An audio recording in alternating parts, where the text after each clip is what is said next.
میں رہنے کی فضیلت۔ عن عبداللہ بن عمر قال سمعت رسول اللہ صلی اللہ علیہ وسلم يقول تخرج نار من حضرموت او بحضرموت فتسوق الناس قلنا یا رسول اللہ فما تأمرنا قال علیکم بالشام۔ شام یہ وہی علاقہ ہے جس کو آج سیریا کہا جاتا ہے یا عربی میں اس کو سوریا کہا جاتا ہے، جو عراق سے ملا ہوا ہے اور سعودی عرب کا ایک حصہ بھی اس سے لگتا ہے، جو جنگ زدہ علاقہ ہے، یعنی یہاں پر کافی سالوں سے اچھی خاصی جنگ ہوئی ہے، جس کی وجہ سے اکثر لوگ یہاں سے ہجرت کر گئے ہیں یا پھر غریبی کی حالت میں ہیں۔ بہرحال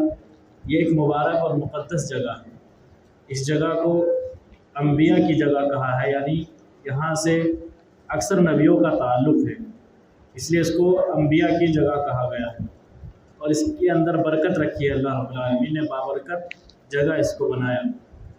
حدیث میں اس کی فضیلت اللہ کے نبی صلی اللہ علیہ وسلم نے فرمایا حضرموت شہر میں آگ نکلے گی، حضرموت شہر میں آگ نکلے گی تو وہ لوگوں کو اکٹھا کر کر کے لے جائیں گے۔ پھر صحابہ نے پوچھا اللہ کے رسول صلی اللہ علیہ وسلم ایسے میں آپ ہمیں کیا حکم دیتے ہیں؟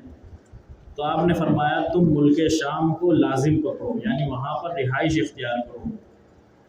ایسے اللہ کے نبی صلی اللہ علیہ وسلم کے بعض ساتھی ہیں روایت کرتے ہیں وہ نبی صلی اللہ علیہ وسلم سے کہ آپ نے فرمایا ان قریب شام، یمن اور عراق میں لشکر اکٹھے کیے جائیں گے، اور اللہ زیادہ جانتا ہے کہ کس کے ساتھ ابتدا کی، یعنی تینوں ناموں میں سے اللہ کے نبی نے پہلا نام کیا لیا راوی کو نہیں معلوم کہ شام، یمن اور عراق، یہ تین نام آپ نے لیے۔ پھر فرمایا تم شام کو لازم پکڑو، خبردار تم شام کو لازم پکڑو، خبردار تم شام کو لازم پکڑو۔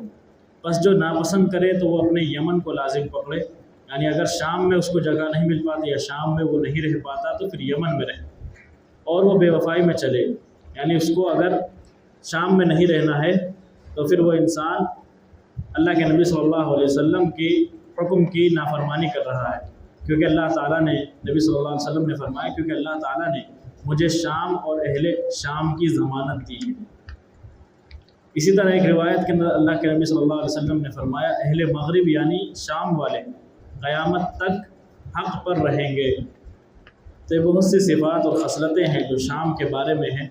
جیسا کہ ذکر کیا گیا یہ نبیوں کی جگہ ہے اور یہ مقدس جگہ ہے، اس کے اندر اللہ کے نبی صلی اللہ علیہ وسلم نے حق کے ہونے کی ضمانت دی کہ ہاں یہاں پر حق باقی رہے گا قیامت تک۔ تو جو علاقے جنگ زدہ ہیں ایسا نہیں ہے کہ وہ فضیلتوں سے خالی ہے، بلکہ اللہ رب العالمین نے ایسی جگہوں کی بھی فضیلتیں رکھی ہیں جو وقتی طور پر جنگ کے اندر یا آزمائشوں میں گر جاتے ہیں، جیسے کہ فلسطین کا علاقہ ہے، یہ بھی ایک زمانے میں اسی زمین کا علاقہ تھا۔ شام، اردن یعنی جورڈن جس کو کہا جاتا ہے، لبنان اور فلسطین، یہ چاروں شام ہی کے اندر آتے تھے، لیکن جب انگریزوں نے ان پر قبضہ کیا تو جب یہاں سے گئے تو ان کو 4 حصوں میں بانٹ دیا، چھوٹے چھوٹے 4 حصوں میں، جس میں شام کا حصہ ابھی بھی بڑا حصہ ہے، لیکن یہ سب فضیلت والے علاقے ہیں۔ اللہ کے نبی صلی اللہ علیہ وسلم نے بھی اس کی فضیلت بیان کی ہے، قرآن مجید میں بھی اس کی فضیلت وارد ہوئی ہے۔